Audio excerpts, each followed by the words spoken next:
What's going on, YouTube? It is your boy Max, aka Hair Guy Blondie. This is my third take, believe it or not, trying to film this video.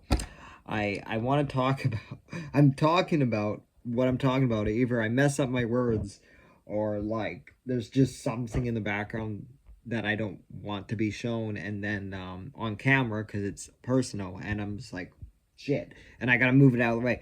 So anyway, we're gonna try this again. Third time's the charm. But today, this isn't going to be a beard related video. This isn't going to be a curly hair related video. I'm going to be talking about social anxiety. Because your boy has it. And I got diagnosed a few months ago.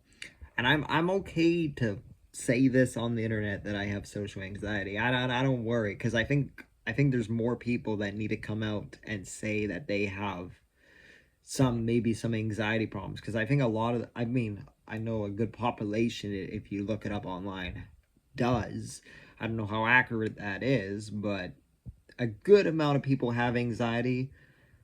Everyone has anxiety, but a good amount of people, I guess, have it so bad that they require a need to try to deal with it and work on it on a day-to-day basis. I'll give you an example. I'm not one of those people who can have an anxious moment and then go the next day and not care about it, or even a few hours later after it happens to not care about it. I'll overthink it in my head and start replaying that memory over and over again to the point where it drives me insane. Like to a point where like I can't even think in that moment. I'm just totally zoned out, like really zoned out to the point where I can't think straight out in public. I get home and I'm in this constant anxious state and this constant worry state, and it's gotten to the point where I've had a few anxiety attacks out in public. I have had moments where I have just, gone totally brain dead. And I remember there was one time I was staring for way too long, and my mom and I were actually leaving the mall, and this one guy gave me the dirty eyeball. And yeah, I have had moments like that out in public, so I have had to really work on that because I don't want to get into a confrontation with anyone, because people, if you're always staring in one direction, or if you're walking behind the same person for a long period of time, you're not even aware what's going on around you, you can get into confrontations with people, and I don't want that because I'm not a confrontational guy. So it's just things like that I worry about. But then there's like moments where it goes away, and I feel pretty good about things for a while. Like I have brief moments, especially if I'm listening to music, playing video games. If anything's helping my brain kind of settle down, there's moments where I can feel like myself. But that varies between weeks and days, and my mood and how I'm feeling about things. I tend to be a little bit pessimistic or negative about life in general. I was born with, I'm not trying to pity myself here, but I was born with heart disease and an and also had a stroke, which also caused me to have an intellectual disability.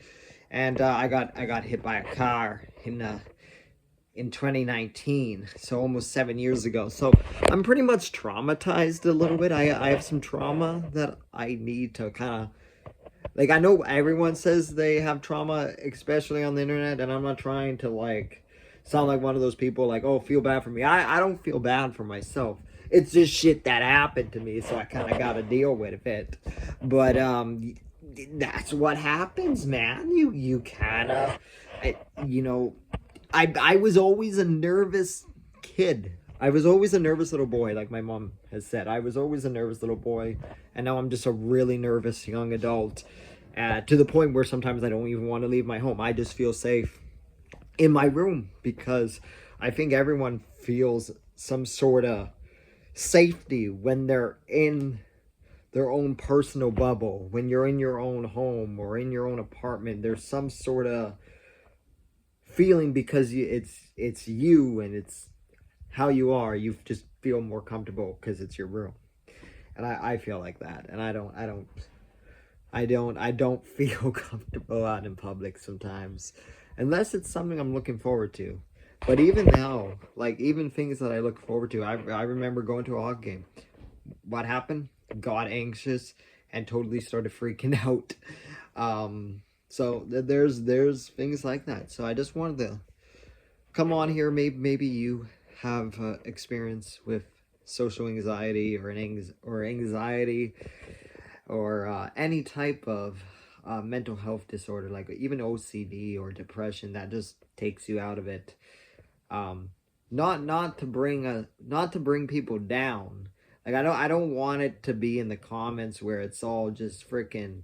I don't like a wall to like trauma dumping where it's just this long paragraph text message, but just little stories talking about your examples of things, like how I did on this video, just like little examples of how it shows. But yeah, I mean, it is what it is. We gotta learn to live with it and learn to live with it. I'm gonna play some Apple. Okay, I accidentally ended the video, but I'm gonna play some Apple Music. That's gonna be my night. Yeah, peace. Hit like and subscribe.